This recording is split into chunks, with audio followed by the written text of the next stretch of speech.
J'ai maintenant le plaisir d'introduire la présidente de la Commission européenne, Madame Ursula von der Leyen. Madame, je vous laisse la parole.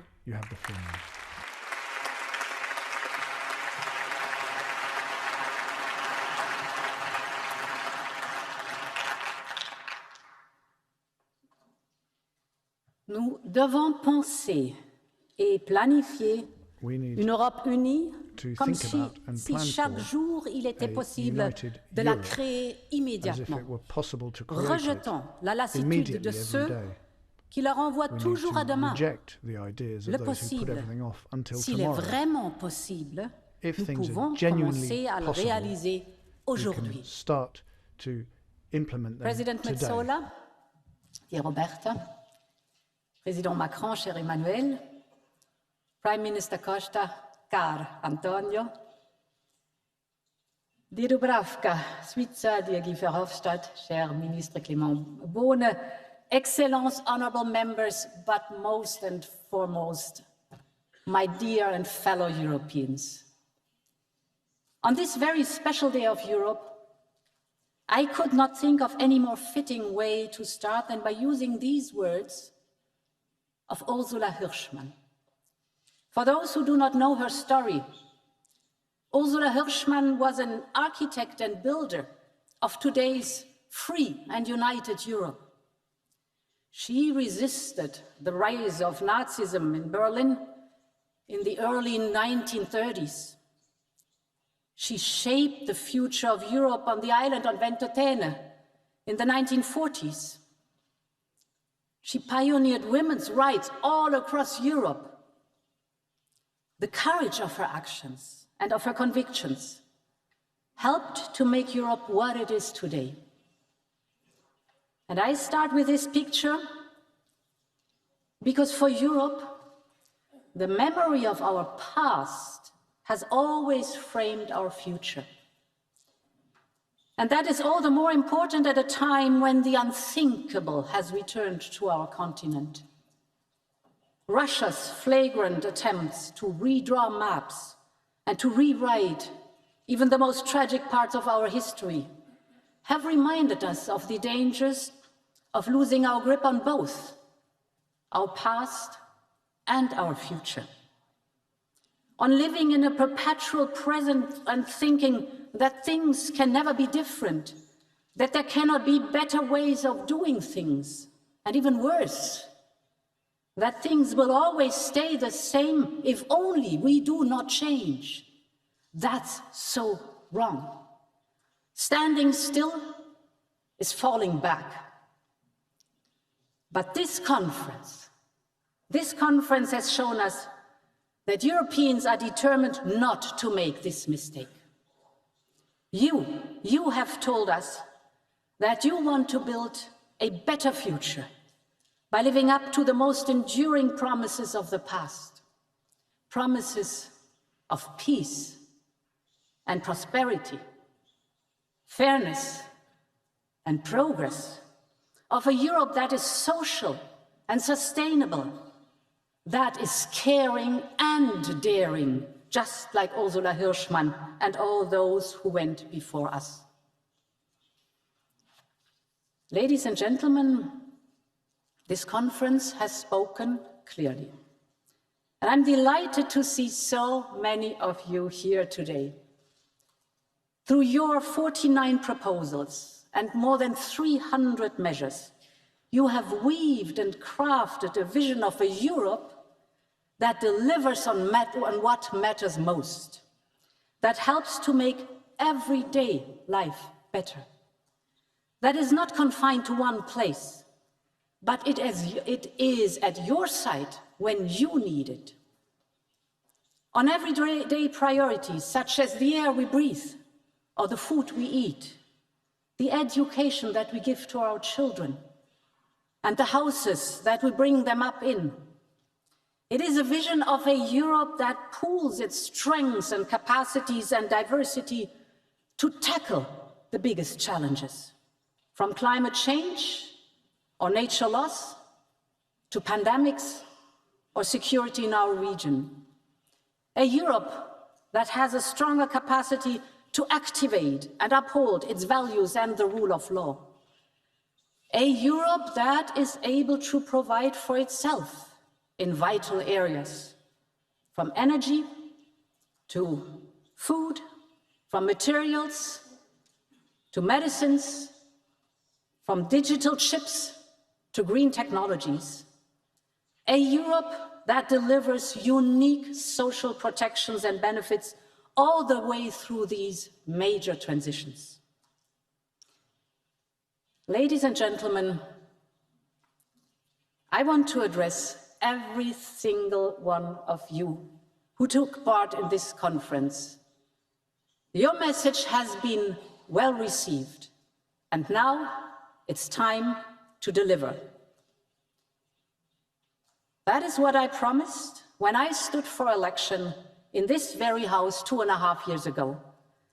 And together we have proven that we can do just that, with the powers that already exist, even amidst a pandemic or war. Whether procuring billions of vaccines for citizens across Europe and our neighborhood, or kickstarting the economy after the pandemic through Next Generation EU,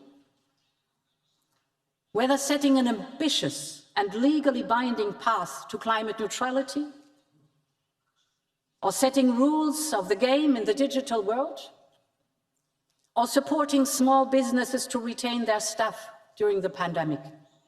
None of this, none, would have been explicitly foreseen in the treaties. But it was possible, and we did it together, because Europeans expected their union to step up.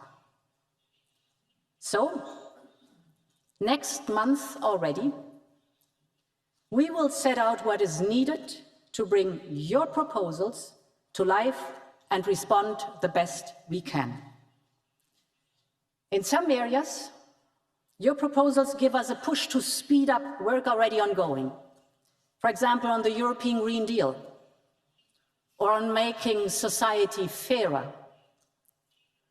So that means accelerating negotiations on the Fit for 55 package, so that we can boost renewable energies, that we can save energy, and finally wean ourselves out of fossil fuels. It has to be. And it means ensuring that our proposal on minimum wages becomes law, so that work pays for all. In other areas, we have already started the work you have asked for. The Health Working Group, for example, proposed creating a European health data space, which would facilitate the exchange of health data across borders. Well, my Commission delivered last week with a proposal. And in the next weeks and months, we will bring out proposals you have been asking for.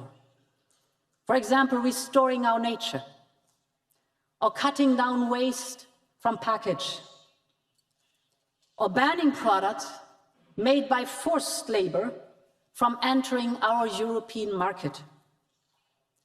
On all of these upcoming ideas, we will look closely at your proposals so that we can best cater for what you have been asking for. The point is, there is already a lot we can do without delay.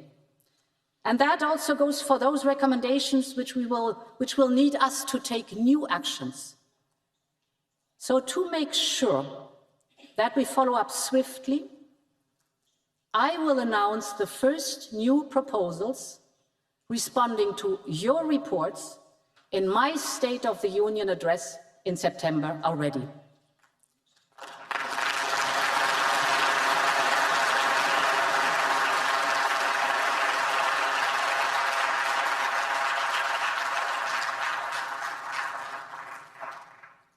But my fellow Europeans, even beyond this, there is a need to go further. For example, I have always argued that unanimity voting in some key areas simply no longer makes sense if we want to be able to move faster.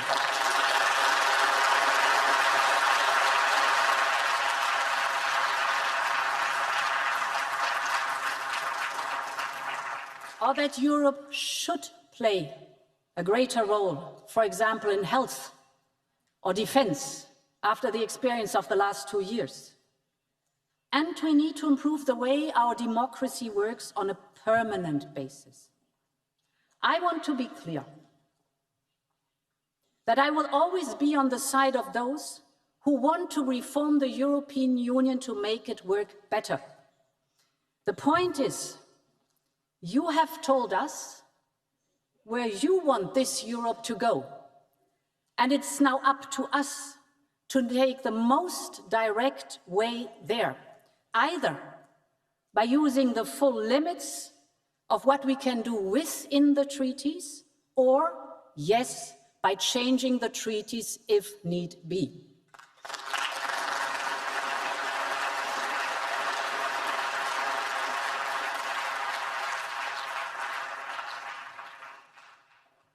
Ladies and gentlemen, dear fellow Europeans,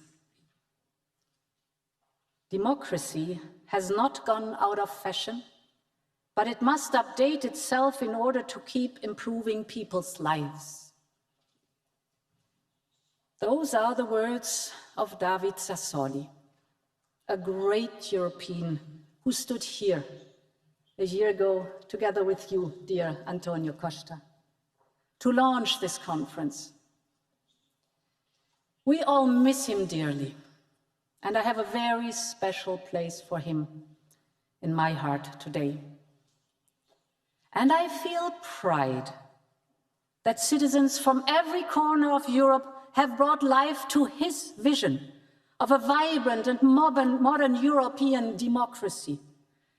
We saw it in the national citizens' panels such as those held right across France. And we saw it in the European citizens' panels from Dublin to Natolin, from Florence to Maastricht. It connected men and women who have never engaged with Europe before. Different stories, different languages, different identities, but one shared future to build on. You have proven that this form of democracy works, and I believe we should give it more room. It should become part of the way we make policy. And this is why I will propose that in future, we give citizen panels the time and the resources to make recommendations before we present key legislative proposals. Because democracy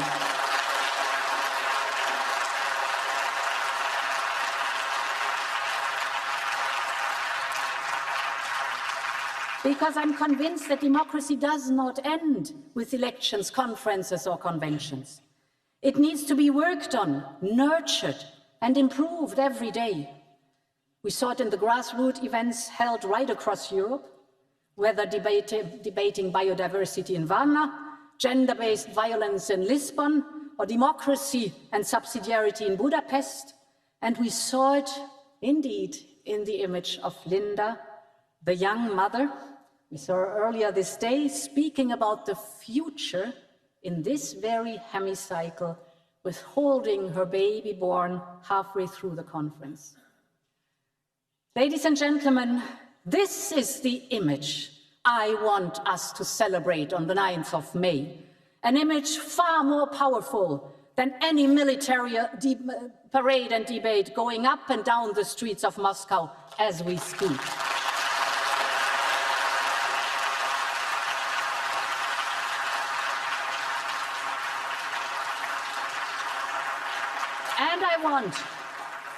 And I want this image to remind us to never ever take for granted what Europe is and what it means.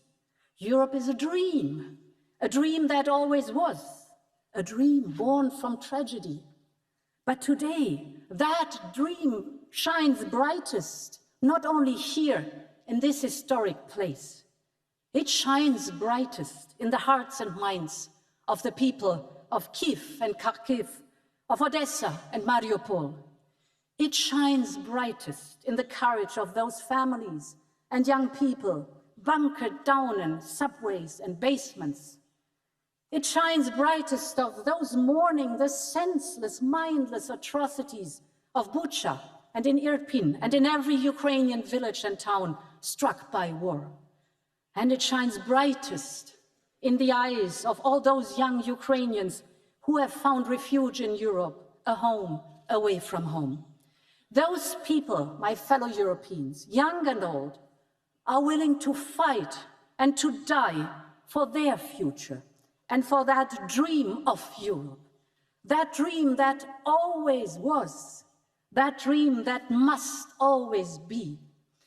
So I want to finish with a message. This morning, I had a video conference with President Zelensky, and he wanted to virtually hand me over his answers to the questionnaire of the Commission for the accession process he has applied to. It is more than 5,000 pages. He handed over to me. And therefore, I want to give a very special message to our Ukrainian friends and families. The future of Europe is also your future. The future of our democracy is also the future of your democracy. 77 years ago, war in Europe was replaced with something different, something new. First a community, today a union. It was the day when the future began. It is a future that we have been writing together ever since, as architects and builders of Europe. And the next page, dear Ukrainian friends, is now being written by you, by us, by all of us together. Slava Ukraine, long live Europe.